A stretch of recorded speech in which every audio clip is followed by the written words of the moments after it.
سال 2021 دنیا بھر میں 55 صحافیوں کو قتل کیا گیا۔ اقوام متحدہ کے تازہ اعداد و شمار کے مطابق گزشتہ سال 55 صحافیوں اور میڈیا پروفیشنلز کو قتل کیا گیا۔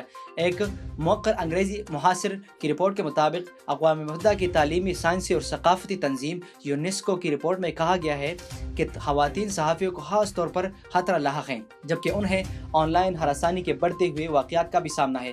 رپورٹ کے مطابق 1993 سے اب تک دنیا بھر میں 1490 صحافیوں کو قتل کیا جا چکا ہے، جن میں برطانیہ اور امریکہ جیسے ممالک بھی شامل ہیں۔ 2021 کے ایک سال میں پاکستان میں 85، بھارت میں 52، افغانستان میں 81 اور بنگلہ دیش میں 24 صحافیوں کو قتل کیا گیا۔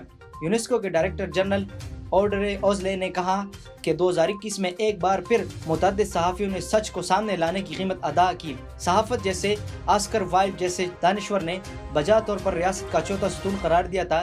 دراصل حقائق اور تحقیق کو تحریری، صوتی یا بصری انداز میں بڑے پیمانے پر قارئین، ناظرین یا سامعین تک پہنچانے کا عمل کا نام ہے۔ دور جدید میں صحافت اب اخباروں کے ساتھ ساتھ ٹیلی ویژن، ویڈیو اور انٹرنیٹ کے ذریعے بھی دنیا کو معلومات فراہم کر رہی ہے۔ شاید یہی وجہ ہے صحافت اور صحافیوں کے لیے مشکلات بھی بڑھ گئی ہیں، خاص طور پر تیسری دنیا اور آمرانہ طرز حکمرانی کے ممالک میں یہ رجحان زیادہ ہے۔ یاد رکھنا ہوگا کہ صحافت کسی بھی معاشرے کا آئینہ ہوا کرتی ہے، جس میں دیکھ کر خود کو سنوارا جاتا ہے۔